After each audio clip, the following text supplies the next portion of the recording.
the FBI has identified 187 Mossad agents in the United States, not declared to the U.S. government, spread all around the country to steal our defense secrets.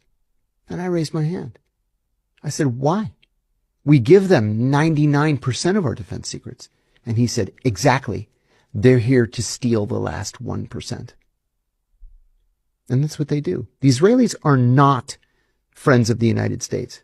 Jonathan Pollard was an American Navy analyst, Navy intelligence analyst. Yeah. He was also Jewish.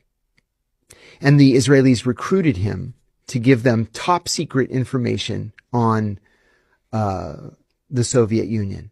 But the Israelis gave the information to the KGB.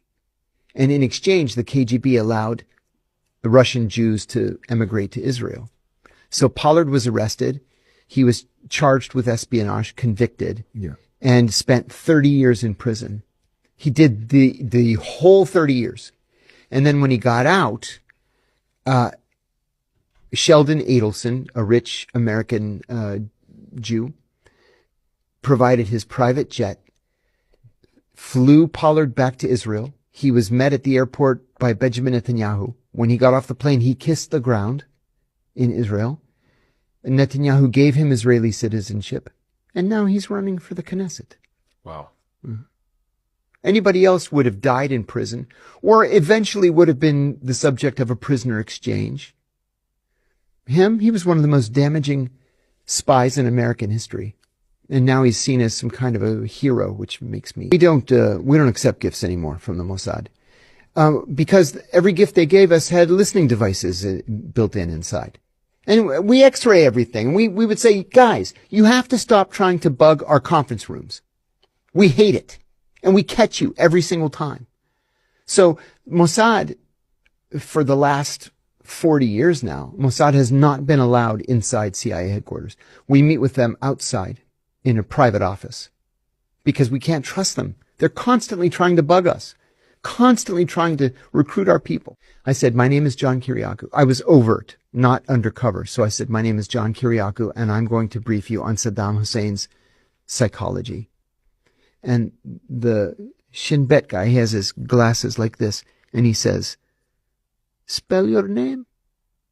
So I spell it, which made me angry. And then he says to me like this, you are Jewish? And I said, I am not recruitable.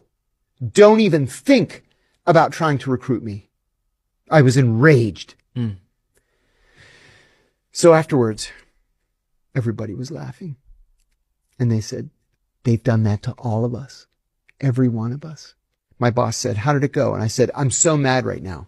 And he said, Mossad tried to recruit you, didn't they? And I said, yes. He said, they do that to everybody.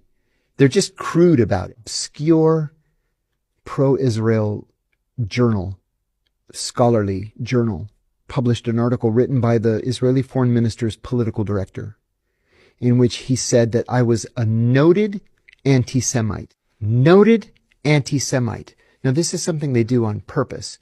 If you don't toe the Israeli line, you're anti-Semitic, even though you're not. Yeah. Or in the case of any Arab, actually very Semitic because you're Arab. So, people like Tucker Carlson. Tucker Carlson was named a couple of weeks ago as the anti-Semite of the year. I know Tucker. He's a friend of mine. There's not an anti-Semitic bone in his body. This idea around the United States that has taken hold that if you're not pro-Israel, like somebody asked me this the other day, are you pro-Israel? And I said, no. You're with the Iranians? It's like, what? No. No. I'm not with the Iranians. Like, what's wrong with you? Or, you're with Al-Qaeda? No, I'm not with Al-Qaeda. Are you crazy? I just don't think that the Israeli policy of killing everybody is a viable policy. You know, you can't have undergone a terrorist attack and then have your policy as to kill every man, woman, and child who breathes in Gaza. That's not a policy. That's a genocide. There are very clear laws about this, to which the Israelis by the way, happen to be signatories. You cannot kill civilians. And they do it every single day. Literally every single day. Mossad, were they involved? My own personal belief is yes. Not necessarily in a direct way. We've all heard the story of the dancing Israelis. Yeah. They were arrested and they were held for So for context, for the listener. Yeah. So there was a van load of Israeli citizens that were arrested in New York City several days before 9/11. They were taking pictures of the World Trade Center. But they were doing it in this odd way and taking pictures of other sensitive targets in lower Manhattan. It's not a crime to take pictures in the United States. And so they were eventually released. They were all Israeli citizens. And they kept saying, we're the good guys. We're the good guys. We're Israelis. We're with you. They were released. But then on 9/11, there was a larger group of Israeli citizens who were dancing in the streets, right? Because we had been attacked.